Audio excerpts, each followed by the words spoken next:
I just want to say a few words of thanks to our sponsors, because Birmingham Best Buy 9 continues to have some of the best sponsors in the country, and we are really, really honoured to have Bacardi Brown Formers brands sponsor us. And they don't sponsor many Best Buy 9 schemes nationally, but they do really value the Birmingham one.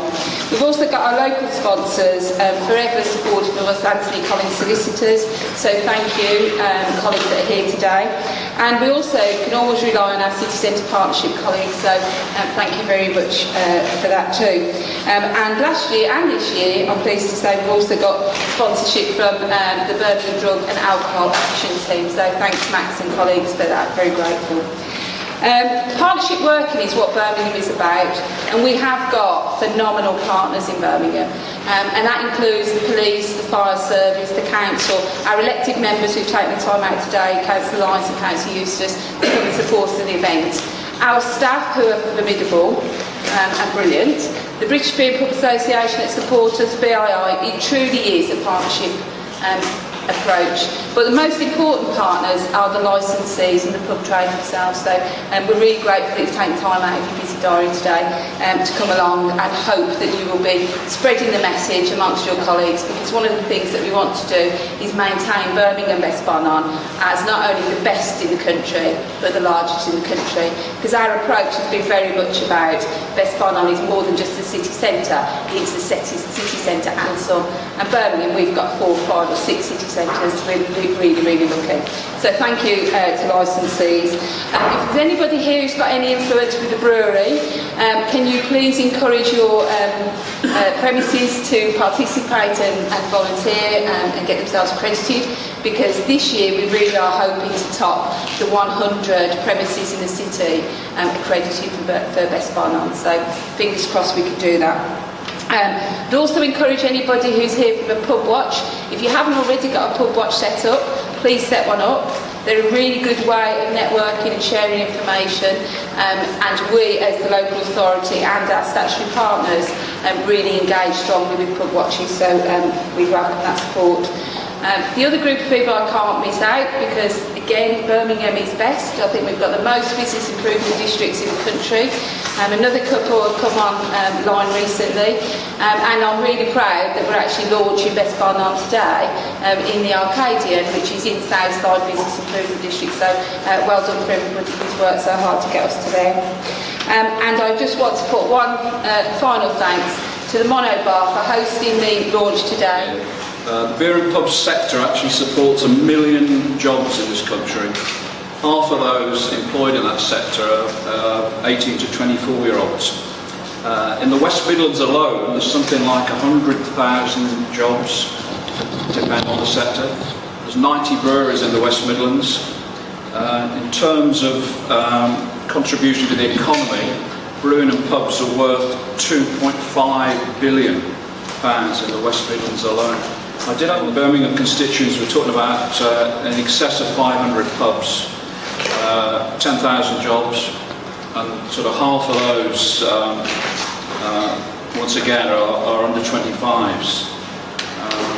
It just shows you how much this industry contributes to the economy. Pubs are places where people socialise, relax, and make connections. It's the original social network. It boosts the local economies. Pubs inject, on average, £80,000 into their local economy each year.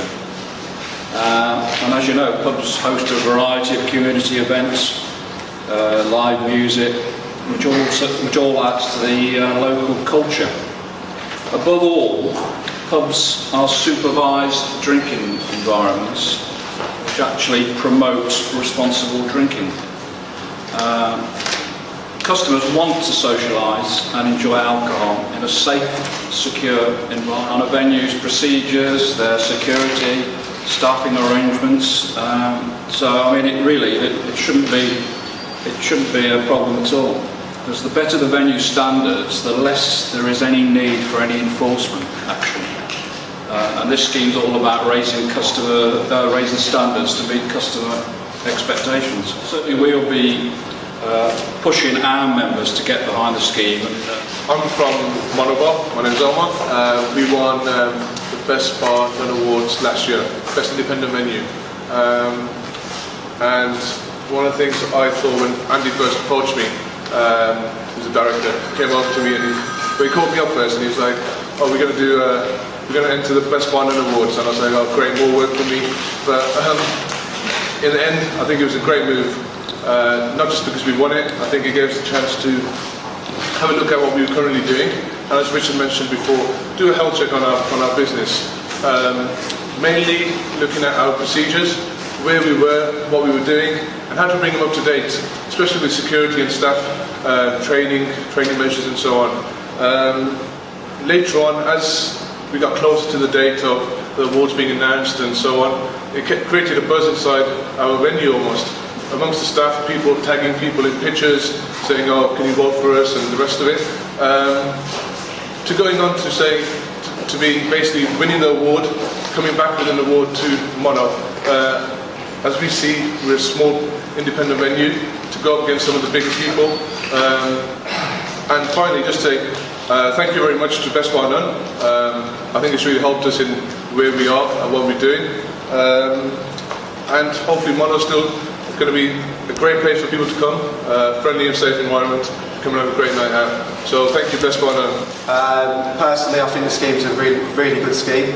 Obviously, working for a chain as Wetherspoons, they do provide you with the basics, but with Best Bar None, it pushes you further.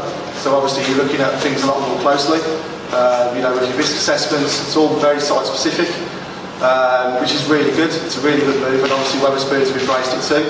They push all of the pubs, all the licensed premises with Wetherspoons to go forward with Best Bar None. And as I already said, really, it does create a great buzz in the pub. You're looking at the safety aspects of not only the customers but the employees. And again, it is a really good scheme, and I do say to anybody to put forward and to go for it. I'm Jo from Reflex in the Arcadian. We won Best Nightclub and Best Overall Venue last year. And just from my point of view as a manager, Reflex is my first venue as a manager, so it was really good for me. Good, motivation for me to keep going with what I'm doing. It's great for my staff. It was especially the fact that I was on holiday, so I got to go to the awards. I was very happy about that. But yeah, it's just been great for all of my everything that I do to be recognised locally from the council. It's been great for everyone within my company to recognise what I've been doing in my time at the Arcadian. So yeah, it's a great scheme.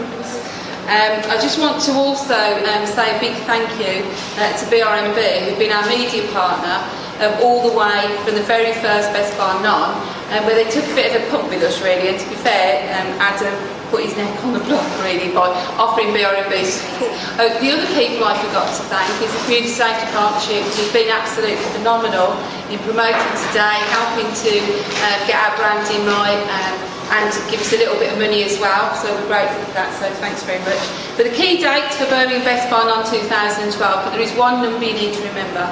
We need to get over that 100 accredited Best Bar None premises in Birmingham, so if you could persuade anybody, because I think that shows just how seriously we take safety and a good night out in Birmingham, so we are aiming for that 100 this year. The launch date is today. We had an extra day in the calendar, so we thought we'd use it appropriately. Expressions of interest need to be in by the 30th of April. I can tell you we've launched today, but we've already had 27 expressions of interest, so that's really good news. The assessments will start, not on April Fool's Day, on April the 2nd, and we're intending to finish the assessments on the 29th of June. The judging panel will meet week commencing the 16th of July, and then we'll announce the shortlist on the 16th of July.